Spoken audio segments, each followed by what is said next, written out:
Pozdravljeni. Evangelij današnje nedelje pravi takole. Neki človek je šel iz Jeruzalema v Jeriho in je padel med razbojnike. Ti so ga oplenili in mu zadali ran, ter so odšli in ga pustili na pol mrtvega. Primerjalo se je pa, da je šel po isti poti neki duhovnik in ga je videl in šel mimo. Prav tako je tudi Levit, ki je prišel na to mesto in ga videl, šel mimo. Ko pa je neki popoten Samarijan prišel do njega in ga videl, se mu je v srce zasmilil. Pristopil je in ulil v njegove rane olja in vina ter jih obvezal. In posadil ga je na svoje živinče, peljal do gostišča in zanj poskrbel. Kateri izmed teh treh se ti zdi je bližnji tistemu, ki je padel med razbojnike? Tisti, ki mu je skazal usmiljenje. Jezus je rekel, pojdi in tudi ti tako delaj.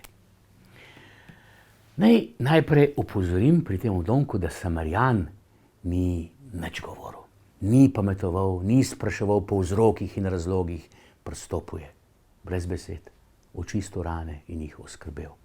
Človeka je odpeljal na varno, po domače, prenašal ga je, poskrbel zanj, brez besed, predvsem pa brez besedičenja in pridiganja, nikaj dodati.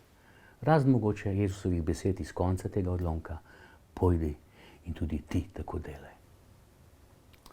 Mene znova in znova pretrese, ko srečujem ali pa zgolj oddaleč opazujem ljudi, ki vršijo velika dela ljubezni, pa ne zahajajo v cerkev.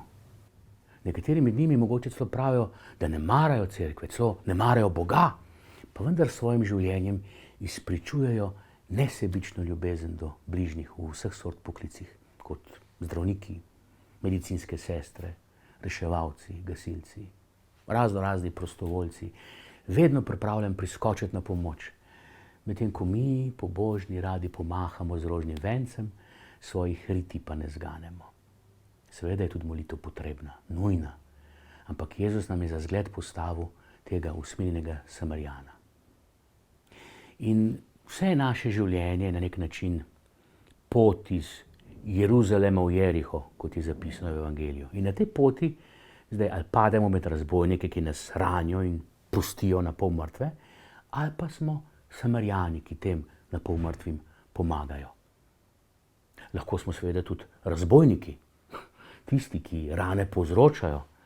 Lahko smo tako duhovniško, levitsko brezbrižni, ter te rane in ranjene prezremo. Lahko smo nenazadnje gostilničarji, ki ranjene sprejemamo. Lahko smo celo osli, ki vse to prenašamo, se pravi pomagamo. Zdaj, kdo je bližnji komu v tej zmešani poti iz Jeruzalema v Jeriho? Samo Samarijan nekemu človeku ali vsi vsem? Kako je to v našem življenju? Jezus pravi, pojdi in tudi ti tako delaj. Torej, izkazuj usmiljenje, ljubezen vsakemu in vsem. Od osla dalje. Lepo nedeljo.